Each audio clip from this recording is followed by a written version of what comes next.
안녕하세요. 윌리엄 리입니다. 미중 패권 전쟁 업데이트. 제 개인적 사정으로 웬만하면 방송을 잘 안 내보내고 좀 커뮤니티 게시판으로 내용들을 갖다 내보내고 있어요. 그런데 이번 건은 그러기엔 내용이 좀 너무 길어져서 방송으로 내보내게 되었습니다. 현재 미중 패권 전쟁에서 미국 측의 셈법이 어떤지 가장 자세하게 잘 보여주는 채널은 이제 백모의 세뇌 탈출이 있습니다. 여기 하나 더 보태면 이제 박훈탁 TV 그리고 이충근 박사 TV도 있는데, 제가 이충근 박사 TV는 채널을 잘 안 봅니다. 그래가지고 제가 그거는 확실히 그렇다라고 말씀은 안 드리고 있는데, 그분은 뭐 상황 설명 계속 하고 있으니까 아마 그분 채널에서도 설명이 잘 되고 있을 것이라고 제가 추측합니다. 이제 중국 공산당 측의 셈법이 어떤지에 대해서 잘 이제 보여주는 유튜버가 없습니다. 지금 현재 아직까지는 문재인 지지하는 사람들 상당수조차 중국에 대한 반감이 상당한 상황으로 보입니다. 근데 좀 말이 안 되죠. 문재인 지지하면서 반중 정서를 갖는다. 문재인이 지금 완전히 뭐 중국 따까리 하겠다, 중국은 태산이고 한국은 작은 산이고 뭐 그런 헛소리 하고 있는데 좀 앞뒤가 안 맞습니다. 이러다 보니 현재 한국 국민들 사이에서 미국과 중국 사이에 분쟁이 일어나면 중국 편 들자는 사람들이 5% 내지 6% 수준에 불과합니다.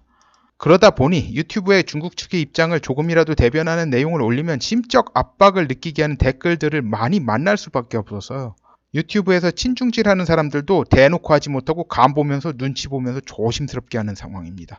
그런데 이제 3일 전 한국경제TV 채널에서 중국 공산당 간부들이 어떤 셈법을 가지고 있는지 분명히 밝힌 거나 다름없는 방송을 했어요. 평상시에 중국 경제에 대해 지나친 낙관론을 펼쳐온 것으로 유명한 전병석 중국경제금융연구소장을 출연시켜서 그 견해를 들었습니다. 제가 보기엔 전 소장의 견해는 이제 중국 공산당 상층부의 견해와 일치한다고 봅니다. 일부 차이는 있을 수 있습니다만 대단히 사소해서 무시할 수 있는 수준 아닌가 생각합니다. 뭐 그냥 그 내용 정리해서 미국 측에서 중국 측의 셈법이 이러이러하다는 보고서를 만들 수 있는 수준이었어요. 그게 이제 방송이 한 40분 정도 됐는데 그걸 갖다 축약해가지고 할 수 있는 수준이에요. 일단은 이제 유감스러운 일이지만 중국 측의 현실 인식에도 상당히 일리는 있어요. 100%뭐 말도 안 되는 이야기는 아닙니다. 한국의 위정자들보다는 중국 위정자들이 현실 감각이 확실히 낮다는 불편한 진실을 인정할 수밖에 없습니다. 그러나 미국 측의 현실 인식에 비하면 뭐 많이 모자란 것이 분명합니다. 이제 현실 감각도 현실 감각이고 미국 측이 사용 가능한 수단이 옵션들이 훨씬 다양합니다. 그에 비하면 중국 측이 활용할 수 있는 옵션은 제한적입니다.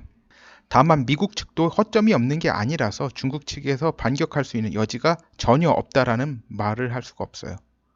이 전병서라는 사람은 그런 중국의 반격 여지에 대해 과대평가를 하는 그런 견해를 갖고 있는 것으로 보입니다.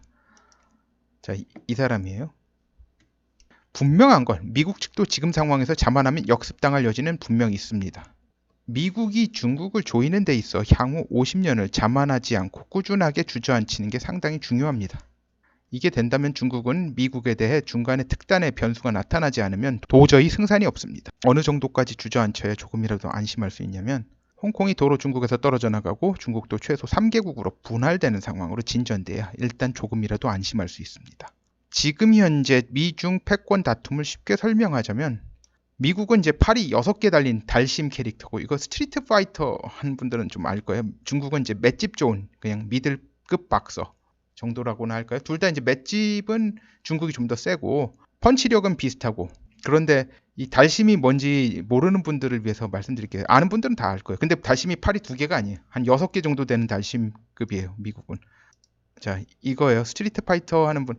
이게 리치가 늘어나요. 근데 팔이 2개가 아니에요. 미국을 달심으로 비유하자면 팔이 한 6개 정도 됩니다.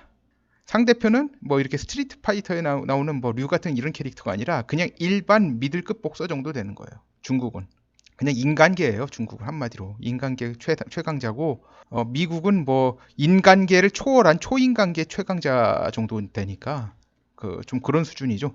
그러니까 팔이 늘어나고 팔이 6개라고 생각해봐. 중국은 달랑 팔이 두 개인데 근접을 하면서 싸워야 되죠. 근접을 하면서 싸우는데 근접하기 전에 무지하게 계속 맞아야 돼. 그런 상황입니다. 제가 언급한 방송을 한번 보실 걸 권해요. 뭐 귀찮으면 안 보셔도 됩니다. 뭐 내용은 제가 그 처음부터 끝까지 다 쓰진 않겠는데, 뭐 보다가 마셔도 되고, 이거 너무 한심해서 못 보겠다 그러면 뭐 보다가 마셔도 되고요. 링크는 설명란에 걸겠습니다. 제가 일일이 내용들 다 올리면요, 내용이 너무 길어져요. 그래서 제가 요즘 일 생겨서 방송을 거의 못하는 상황인데 이것까지 설명하면 너무 길어져요. 제가 그럴 여유가 없어서 제가 처음부터 끝까지 다 설명 못하는 걸 죄송스럽게 생각합니다. 일단 그쪽 방송 분량이 40분 정도 돼요. 그 방송에서 나온 내용 중 일부만 거론하고 보충 설명하죠. 일단 이거는 그 방송에서 안 나온 거예요. 이걸 갖다 생각을 지금 못하고 있어요. 옛날에 미국하고 소련하고 패권 전쟁을 했잖아요. 패권 다툼을 했습니다. 소련은 식량과 에너지 자원이 자급자족되는 나라였어요. 그리고 중국은 식량과 에너지 자원이 자급자족이 안 되는 나라입니다. 자, 그렇죠. 식량을 러시아가 대줄 수 있겠습니다만 러시아가 충분히 다 대줄 수도 없어요. 중국 인구가 워낙 많아서. 소련은 과거 우크라이나라는 전 세계에서 가장 비옥하면서 넓은 곡창지대를 갖고 있었습니다만 현재 우크라이나는 러시아와 사이가 좋지 않은 독립국가인 상황이죠. 그래서 이제 중국의 국제 무역이 전체 국가 경제 규모의 18%에 불과하지만 그 18%를 무시한다는 건 인구의 상당수가 굶주리는 상태로 들어간다는 거예요. 이게 문제가 뭐냐면요. 흉년이나 그런 게 흉작이나 그런 거에 전혀 없을 때 식량을 갖다 왜 해외에서 수입해야 되는 나라라는 거예요. 자, 그런데 봅시다. 만주의 밀콩밭들에 대한 농사용수를 위한 수리시설이 옛날 만주국 때 건설해 놓은 수준 그대로예요. 그래서 기근 들면요. 여기서 더욱더 식량난을 겪을 수밖에 없는 상황입니다. 예전에 미국이 소련 압박하기 위해서 기상조절을 통해 우크라이나 곡창이 대거 흉작을 유도했다는 이야기도 있어요. 뭐 미국이 이런 수단이 있다고 하더라도 그리 쉽게 쓰지는 않을 겁니다. 중국 같은 경우는 바로 엄청난 수의 사망자로 연결이 될 수밖에 없기 때문에 쉽지 않은 문제죠. 왜냐하면 인도적 비난을 받을 수 있으니까. 그렇다고 해도 이걸 갖다 안 쓸 거라는 보장도 없는 겁니다, 사실.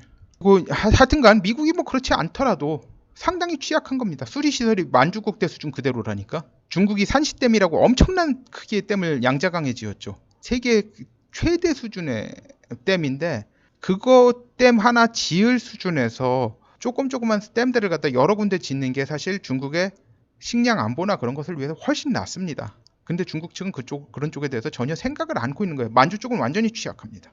몇 년 전에 대거 기근이 와가지고 엄청난 고생을 한 적이 있는 걸로 알고 있어요. 콩하고 밀이, 특히 콩이 완전히 다 말라 비틀어져가지고. 그리고 중국 공산당 간부들이 무역전쟁에 대한 인식이 아직은 상당히 여유가 있어요. 어떻게 보면 좀 안이합니다.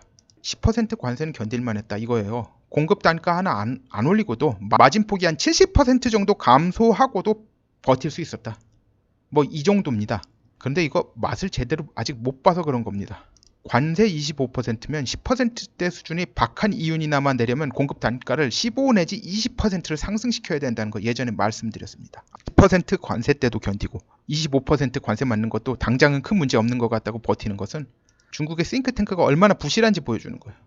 제가 전에 방송했듯이 중국은 10% 관세 정도에서 미국에 굴복하는 모습을 하고 일단 숨을 고른 뒤 향후 상황을 도모하는 게 그나마 나은 선택이었다고 봅니다. 그것도 중국 입장에서는 쉽지 않은 선택이에요. 어려운 선택이에요. 하지만 그게 중국이 반격을 갖다 어느 정도 하려면 일단 숨부터 골라야 되는데 지금 숨도 고르지 못하고 몰리고 있어요. 중국은 중앙에 이제 사회과학원이 있고 각 대도시들에도 사회과학원이 있어서 중앙과 지역 공산당의 정책 브레인 역할을 하고 있어요. 그런데 이걸 알아야 돼요. 중국은 역사적으로 각 왕조들을 가장 많이 흔든 것이 기근. 첫 번째는 기근으로 인한 식량 부족이고요. 두 번째는 실업입니다. 이것이 왕조들을 갖다 흔든 계기가 돼요. 이 황소의 난이라고 하는 것이 기본적으로 실업자들 난동이라고 보는 것이 정설이에요. 그 당나라 시대 황소의 난 아시죠? 이것이 가장 왕조들을 많이 흔들고 있어요. 이 두 가지 문제가 결합되면서 간헐적 폭동이 일어나고 이 폭동들이 반복되다 보면 규모가 커지면서 왕조가 뒤집어지며 대혼란이 초래되는 게 반복됐어요. 그러면서 전체 인구의 20 내지 30%가 죽어나가고 중국 역사는 이것의 반복이에요. 그래서 제가 전에 말씀드렸듯이 공산당이 아니고 만약에 장개석이 승리했다고 하더라도 결국 마찬가지 패턴을 걸었을 거다.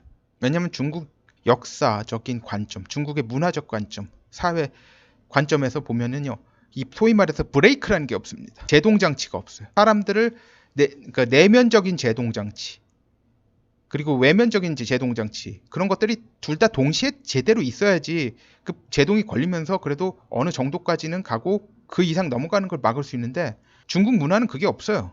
그래서 제가 중국은 공산당이 무너지더라도 한계가 있다고 말을 하는 겁니다.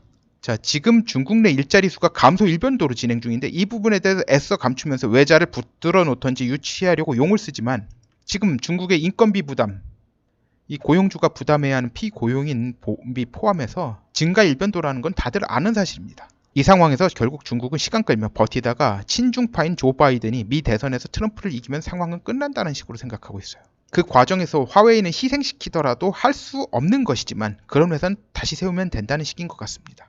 중국이 화웨이에 그렇게 매달리는 것 같죠. 실질적으로 보면 그런 건 아닌 것 같습니다. 버티는 척하지만 이건 어떻게 보면 이게 디코이예요, 디코이. 미국 신경을 갖다 화웨이로 집중시키겠다는 거예요. 그리고 나서 화웨이 하나 희생시키고 나머지 부분에서 미국 뒤통수를 치는 걸 갖다 기회를 잡겠다. 그런 것 같습니다. 지금 여론조사에서 조 바이든이 트럼프에 앞서는 건 사실입니다. 심지어 라스무센이나 그런 데까지 다 앞서고 있어요. 모든 여론조사 기관에서 팍스나 그런 데서까지 다 앞서고 있습니다. 그런데 이제 트럼프는 감 표현을 다 거친 경우입니다. 이미 더 깎일 게 없어요. 근데 바이든의 경우는 앞으로 표 깎일 요소들이 상당히 많습니다. 트럼프 입장에서는 아직 본선에도 오르지 못한 바이든을 상대로 공격할 이유가 없습니다. 누가 민주당 후보가 될지 알 수가 없습니다. 지금으로선 바이든이 가장 유력해 보입니다만 그것도 몰라요. 가장 유력해 보이던 후보들이 저기 후보 못된 경우가 워낙 흔합니다. 그리고 아들 부시와 오바마 재선했던 상황을 살펴보면 트럼프가 이 둘의 재선 도전 상황 때보다 오히려 지금 나은 위치에 있어요. 그렇기 때문에 트럼프의 재선 확률은 대단히 높다고 볼 수 있습니다. 이걸 꺾으려면 트럼프에게서 다른 이제 스캔들이나 그런 게 터져야 되는데 이미 너무나 한꺼번에 다 터뜨리고 더 이상 터뜨릴 게 없어요. 만들려고 해도 만들기가 힘들어요. 자, 중국이 확실히 두려워하는 건 이제 공상은행 등 4대 은행 중 최소 하나를 세컨더리 보이콧, 그러니까 북한하고 관련돼서 맞는 거고 그런 사태가 벌어지면 미국과 전쟁을 불사하겠다는 식인 것 같습니다. 다만 이제 한국의 위치가 참으로 모호합니다. 참 이거 설명하면 더 길어지기 때문에 오늘은 여기까지 하겠습니다. 감사합니다.